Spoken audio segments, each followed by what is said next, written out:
Archaeologists weren't searching for evidence that would challenge our entire understanding of ancient civilization. They were conducting a routine survey in southeastern Turkey when ground-penetrating radar revealed something impossible. Beneath layers of earth and centuries of accumulated soil, they found a city. Not a village, not a settlement, a fully developed urban center with infrastructure, defensive walls, and architectural sophistication that predates the pyramids by over 1,000 years. This discovery wasn't supposed to exist. The site is called Göbekli Tepe, and it's been quietly rewriting history since excavations began in 1994. But here's what makes this discovery genuinely unsettling. The city dates to approximately 9500 BCE, constructed during a period when humans were supposed to be nomadic hunter-gatherers, incapable of organized construction, large-scale architecture, or permanent settlement. Every textbook, every established timeline, every accepted model of human development says this shouldn't be here. Yet it is. The structures at Göbekli Tepe aren't primitive. They're massive stone pillars weighing up to 20 tons each, carved with intricate reliefs of animals, arranged in circular formations with clear astronomical alignments. The construction required organization, planning, specialized labor, and engineering knowledge that supposedly wouldn't develop for another 5,000 years. But the carbon dating doesn't lie. The site is 11,500 years old, and it's forcing archaeologists to confront an uncomfortable question. What else have we gotten wrong about ancient history? When excavation teams first exposed the T-shaped pillars at Göbekli Tepe, they assumed they'd found a cemetery or perhaps a small ritual site. The assumption made sense. Conventional archaeology had established clear boundaries for what was possible in the 10th millennium BCE. Small bands of humans hunting game, gathering plants, living in temporary camps. Nothing permanent, nothing monumental, nothing that required the kind of social organization necessary to move 20-ton stones and carve them with precision. Then they kept digging. The site sprawls across 22 acres. Multiple circular structures, each containing dozens of pillars, arranged with deliberate geometric precision. The excavation revealed something even more troubling. Göbekli Tepe wasn't built gradually over centuries. It appears to have been constructed in a relatively short period by people who already possessed advanced knowledge of stoneworking, engineering, and architectural design. Where did that knowledge come from? Who taught them? And why does the archaeological record show no gradual development leading up to this moment? The pillars themselves present another problem. They're not rough stones hastily arranged. They're precisely carved limestone megaliths featuring detailed relief sculptures of foxes, lions, bulls, scorpions, vultures, and snakes. Some pillars display human hands and arms, suggesting anthropomorphic representation. The level of artistic sophistication matches or exceeds work from civilizations that supposedly emerged thousands of years later. Carbon dating placed the earliest structures at approximately 9500 BCE. That's 6,000 years before Stonehenge, 7,000 years before the pyramids, and more than 6,500 years before the invention of writing. According to every established model of human development, the people who built Göbekli Tepe shouldn't have had the organizational capacity, the technological knowledge, or the social structure to accomplish this. But they did it anyway. What disturbs mainstream archaeology most isn't just the age of the site. It's the implications. If humans were capable of this level of construction and organization in 9500 BCE, what happened during the preceding millennia? The standard narrative says humans transitioned from nomadic hunting to agriculture around 10,000 BCE, and that agricultural surplus eventually enabled permanent settlements, which led to specialization, which produced civilization. Göbekli Tepe suggests that sequence is backwards. The site shows no evidence of residential structures. No one lived there permanently. Instead, it appears hunter-gatherers from across the region gathered periodically at this location for purposes we can only guess at. Ceremonial, astronomical, religious. Whatever the reason, they organized labor on a scale that required coordination among hundreds, possibly thousands of people. They transporting massive stones from quarries miles away. They carved intricate designs without metal tools. They aligned structures with celestial precision. Then, around 8000 BCE, they deliberately buried the entire complex. Not abandoned, buried. Someone made the conscious decision to fill in these structures with earth and rubble, preserving them for millennia. Why would a society invest enormous resources into constructing something monumental, only to intentionally bury it? The excavation has barely scratched the surface. Ground-penetrating radar indicates at least 20 additional circular structures remain underground. If the pattern holds, Göbekli Tepe could contain hundreds of megalithic pillars, making it the largest and oldest temple complex ever discovered. And here's what keeps archaeologists awake at night. If this site existed in 9500 BCE, how many others are out there, still buried, still waiting? Because Göbekli Tepe wasn't unique. Since its discovery, similar sites have emerged across the region. Karahan Tepe, excavated starting in 2019, shows comparable construction techniques and similar age. Nevali Sori, discovered in 1993, features T-shaped pillars and sophisticated stonework from the same period. Çatalhöyük, though younger, displays urban planning and architectural knowledge that shouldn't exist according to conventional timelines. The pattern extends beyond Turkey. Massive stone structures from the same general period keep appearing. Malta's temples, long assumed to be much younger, now show construction dates that push them into similar timeframes. Sites across the Mediterranean, the Middle East, and even parts of Asia display architectural knowledge that predates accepted civilization by thousands of years. Every new discovery makes the same challenge to established archaeology. Either our timeline is wrong, or something happened in human prehistory that we've completely missed. A level of organization, knowledge, and capability that existed, flourished, then vanished from the archaeological record, leaving only these massive stone witnesses to prove it was real. The academic response has been cautious, measured, reluctant. Göbekli Tepe gets acknowledged as important, then filed away as an anomaly. The site is rewriting textbooks, but slowly, reluctantly, as if the implications are too destabilizing to fully accept. Because if humans were building cities in 9500 BCE, then what else were they doing? What other knowledge did they possess? And most troubling of all, what happened to cause such an advanced culture to disappear so completely that we assumed it never existed? The evidence keeps accumulating beneath the Turkish soil.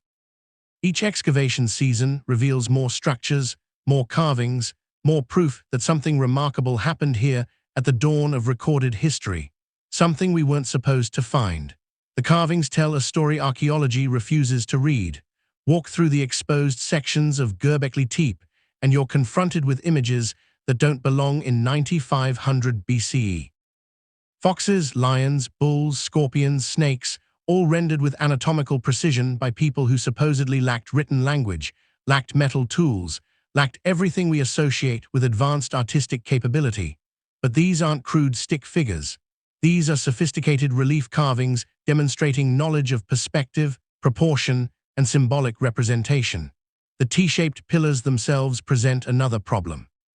They're clearly anthropomorphic, representing stylized human figures with arms carved along the sides and hands positioned across what would be the abdomen. Some wear belts, some display what appear to be loincloths. These aren't abstract monuments. They're representations of beings, and their uniformity across multiple structures suggests a shared iconography, a common language of symbols that span the entire site. Then there are the images that generate uncomfortable questions. Pillar 43, nicknamed the Vulture Stone, displays what some researchers interpret as a pictorial record of a cosmic event. A scorpion, a vulture, various animals arranged around circular symbols. Martin Sweatman from the University of Edinburgh conducted an analysis suggesting these carvings represent constellations as they appeared around 10,950 BCE. If accurate, that would make this the oldest star map ever discovered, predating the next known star charts by 7,000 years. But there's something else on that pillar, a headless human figure. And above the entire scene, a circular symbol that could represent the sun, or a comet, or something else entirely. The arrangement suggests catastrophe, cosmic disaster, something significant enough that hunter-gatherers felt compelled to record it in stone. Other pillars show similar themes: disaster imagery, astronomical symbols, representations of events that seem to transcend simple hunting magic or fertility ritual. Whatever happened here wasn't just ceremonial, it was memorial. These people were recording something they considered critical to preserve. When you examine the construction sequence at Göbekli Tepe, another pattern emerges that challenges everything about cultural evolution. The oldest structures are the most sophisticated. Layer 1, dated to approximately 9500 BCE, contains the largest pillars, the most intricate carvings, the most impressive engineering. As you move forward in time through subsequent layers, the quality declines. Later structures use smaller stones, simpler designs, less ambitious architecture. This is backwards.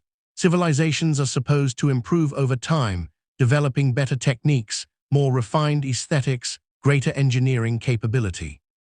But Göbekli Tepe shows devolution. The builders started with knowledge and capability they couldn't maintain. Something was lost across those centuries, not gained. The implications cut deeper than most archaeologists want to acknowledge. If the oldest layer represents the pinnacle of achievement, then the knowledge didn't originate at Göbekli Tepe. The builders arrived with existing expertise, applied it to this site, then watched that expertise gradually fade. Where did that knowledge come from? Who taught these hunter-gatherers to quarry 40-ton stones, transport them miles without wheels or draft animals, and erect them with precision alignment? The burial of the site adds another dimension to this mystery. Around 8000 BCE, someone made the decision to systematically fill in these structures. This wasn't gradual abandonment or natural decay. This was deliberate preservation, backfilling with carefully placed rubble and earth. The effort required to bury Göbekli Tepe rivals the effort required to build it.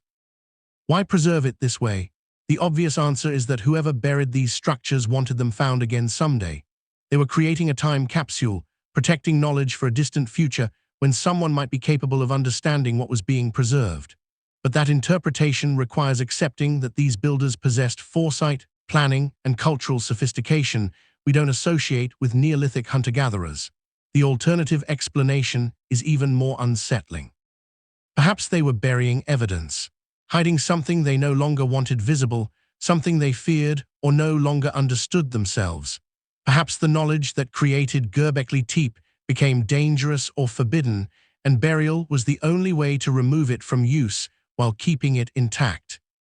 Either way, the act of burial demonstrates intentionality, purpose, long-term thinking that contradicts every assumption about the cognitive and cultural capacity of people living 10,000 years before the pyramids. But here's what makes Göbekli Tepe truly destabilizing for conventional archaeology.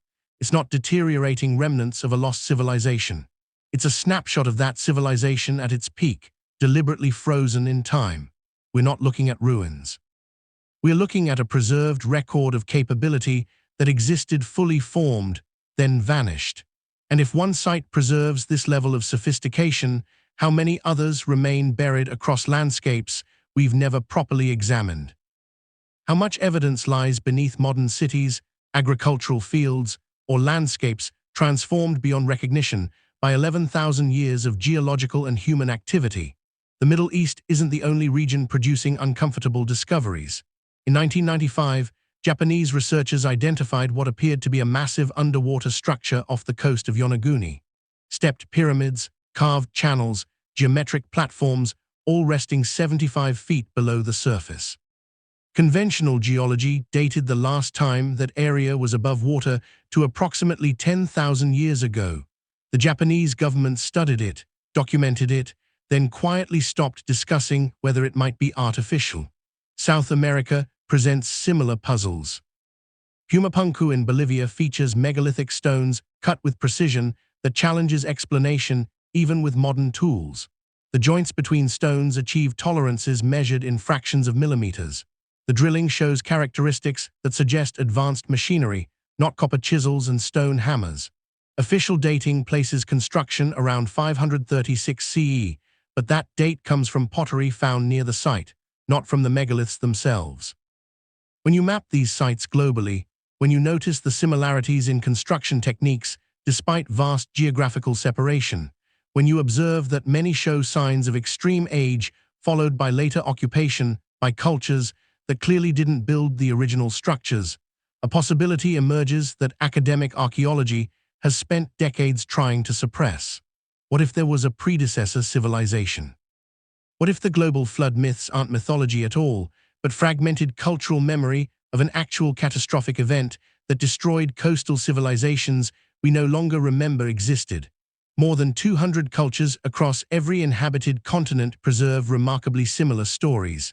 A great deluge, advanced peoples wiped out, knowledge lost, survivors retreating to high ground or mountains. The details vary, but the core narrative remains consistent with suspicious precision. Standard academic interpretation dismisses these as independent responses to local flooding events, psychological archetypes, or simply coincidental storytelling patterns. But that explanation requires believing that isolated cultures separated by oceans and millennia all independently invented nearly identical disaster narratives featuring the same sequence of events, the same moral frameworks, the same descriptions of technological loss.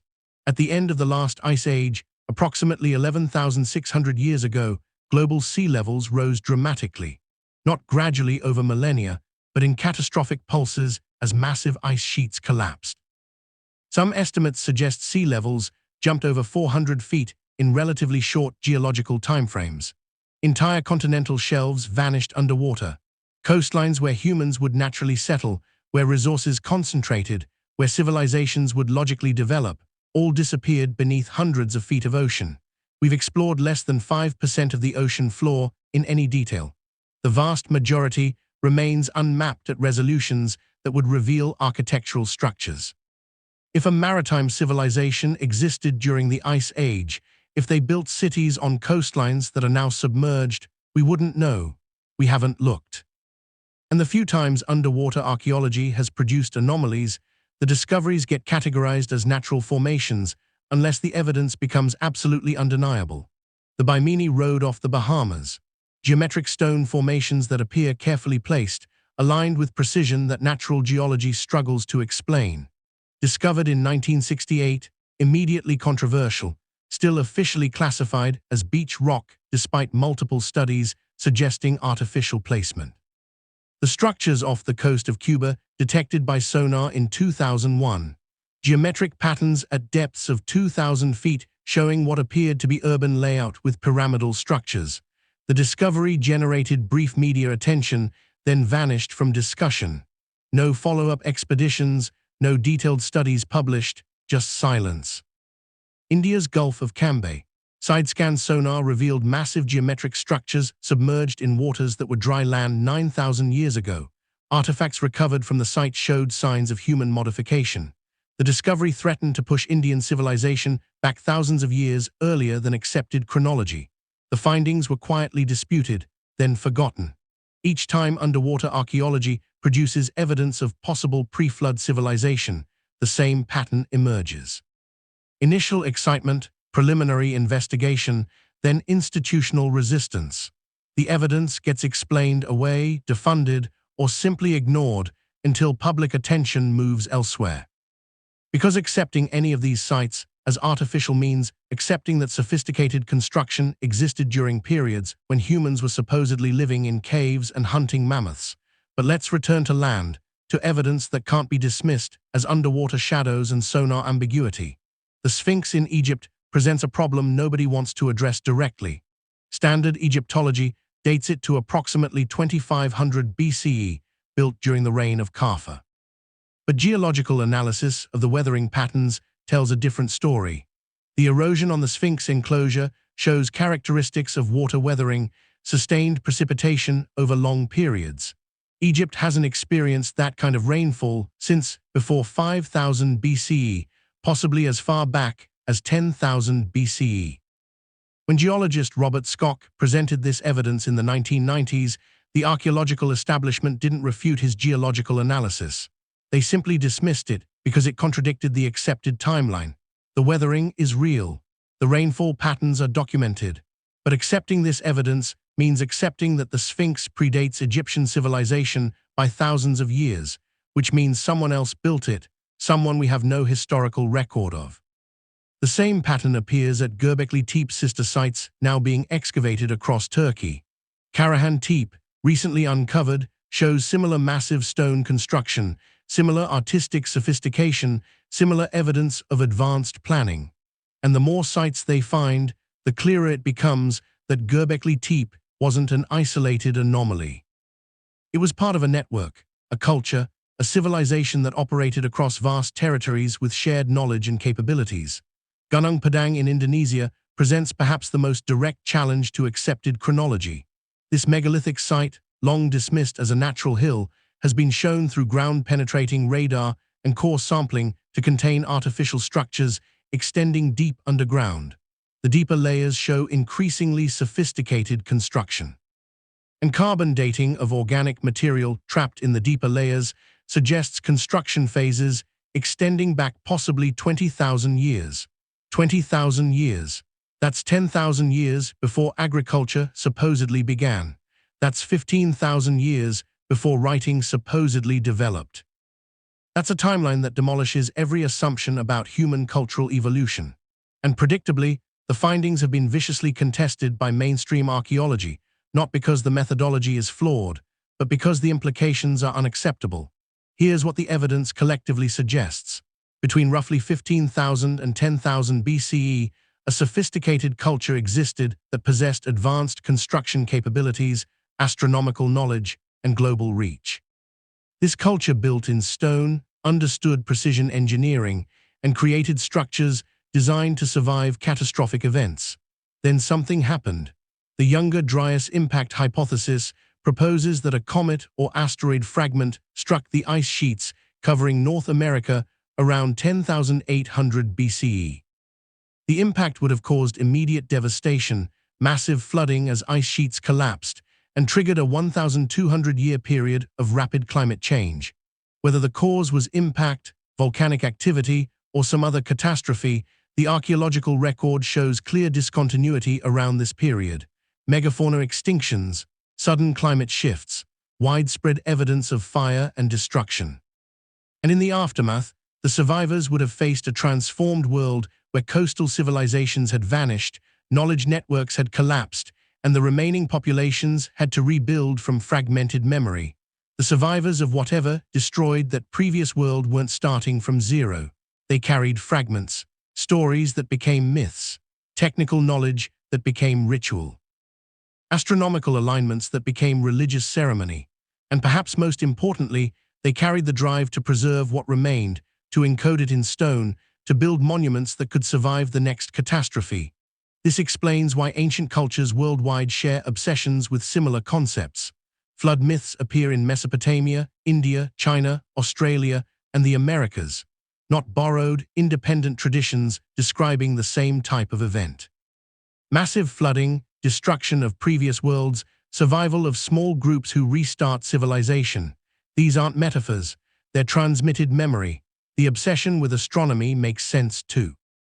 If your civilization was destroyed by celestial events, by objects falling from the sky or orbital mechanics triggering climate shifts, you'd become obsessed with tracking the heavens. You'd encode that knowledge in your most permanent structures. You'd make sure future generations never forgot to watch the sky. The pyramids, Stonehenge, the Mayan observatories, they're not just religious monuments. They're survival instruments, cosmic alarm systems built by people who remembered what happens when you stop paying attention to celestial mechanics. And the precision, that fanatical dedication to exact measurements and alignments, that suggests something beyond aesthetic preference. It suggests knowledge that measurements matter, that certain ratios and relationships contain information, that if you encode data properly in stone, it can survive when everything else fails. The Great Pyramid's dimensions encode the Earth's proportions, the speed of light, mathematical constants that supposedly weren't discovered until modern times. Coincidence requires we believe ancient Egyptians accidentally built a structure that just happened to contain advanced mathematical and geographical information. Pattern recognition suggests they inherited measurements from whoever actually understood what they meant. Modern archaeology treats these ancient builders as primitive because they lacked our technology. But what if the technology isn't what matters? What if the knowledge is separable from the tools? You don't need computers to understand geometry. You don't need satellites to map the Earth if you have enough time, enough coordinated observation, enough cultural continuity to compile data over centuries. What you need is motivation, and survivors of a world-ending catastrophe have maximum motivation. The establishment resists this interpretation because it requires admitting we've misread history. That the primitive to civilized progression we teach isn't linear. That humanity has risen and fallen before. That we're not the first technological culture, just the first one in this particular cycle. And perhaps most disturbing, that we're operating on borrowed time with the same cosmic risks that destroyed previous civilizations. But the evidence doesn't care about institutional comfort. Göbekli Tepe exists. The underwater structures exist. The impossible precision exists. The shared global myths exist. The genetic bottlenecks exist. The geological discontinuities exist. You can dismiss each piece individually, but collectively they form a pattern that conventional chronology cannot accommodate. So what actually happened? Best available evidence suggests this. A sophisticated global culture existed during the last ice age, adapted to coastal living, possessing advanced construction and astronomical knowledge. Around 10,800 BCE, catastrophic events destroyed most of their civilization. Sea levels rose 400 feet over several thousand years, submerging their cities. Survivors scattered, carrying fragments of knowledge to different regions. These survivors became the mysterious teachers appearing in legend, the ones who taught agriculture, astronomy, and construction to hunter-gatherers. The flood heroes, the culture bringers, the gods who came from the sea. Their descendants built Göbekli Tepe, the pyramids, and other megalithic sites, attempting to preserve and transmit what remained of the old knowledge. But with each generation, more was lost, more became corrupted, more transformed from science into religion, from engineering into ritual, from history into mythology. By the time conventional civilization emerged in Mesopotamia and Egypt, they were already building on foundations laid by others, interpreting ruins they didn't fully understand, copying techniques whose original purposes had been forgotten. We are told civilization is 6,000 years old because that's when writing appears in Mesopotamia. But writing isn't civilization. It's just documentation. The absence of written records doesn't mean absence of culture, knowledge, or sophistication. It means whatever recording methods they used didn't survive, or we haven't recognized them yet. The real question isn't whether an advanced pre-ice age civilization existed. The evidence makes that increasingly difficult to deny. The real question is what happens when we finally accept it. When we acknowledge that human history is longer, stranger, and more cyclical than we've been taught. When we recognize that the ancestors we've dismissed as primitive might have possessed knowledge we've only recently rediscovered or haven't rediscovered yet. Because if they rose and fell, if catastrophe erased them so thoroughly that we're still debating whether they existed, what does that mean for us? We're building our civilization on the same planet, under the same cosmic conditions, with the same geological and astronomical risks. The difference is they tried to warn us. They encoded the warnings in stone, in myth, in monuments designed to outlast empires. They built structures screaming, "Pay attention to the sky, remember the floods, don't forget what happened to us." We've spent centuries ignoring those warnings, dismissing them as primitive superstition. Maybe it's time we started listening to what the stones are actually saying. Göbekli Tepe isn't just an archaeological site. It's a message we weren't ready to receive. Every stone they moved, every carving they created, every structure they deliberately buried was an attempt to communicate across an unimaginable span of time. They knew something we're only beginning to suspect. That civilization doesn't progress in a straight line. That knowledge can be lost completely. That forgetting is as powerful as remembering. The academic institutions will continue resisting these implications. They'll file Göbekli Tepe under interesting anomaly and move on. They'll explain away the underwater structures, dismiss the geological evidence at the Sphinx, and ignore the global pattern of flood myths. Because accepting what the evidence actually shows means rewriting every textbook, rethinking every assumption, and acknowledging that our ancestors weren't primitive. They were survivors of something we've convinced ourselves never happened. But the stones don't lie. The dating doesn't lie. The precision doesn't lie. Somewhere around 10,000 BCE, humans were doing things we can barely replicate today with modern equipment. Then it stopped, not gradually, catastrophically. And the few who remained spent the next several thousand years trying to preserve fragments of what was lost, building monuments that scream, "We were here, we knew things, don't make our mistakes." We're standing at Göbekli Tepe looking backward through 11,500 years of accumulated forgetting, finally starting to see the outline of what was deliberately hidden or accidentally erased. And maybe that's the real discovery. Not just that they existed, but that they cared enough about the future to leave evidence we might eventually understand. They built for us, for this moment, when we'd finally developed the technology to see what they preserved. The question is whether we're ready to accept what we are actually looking at.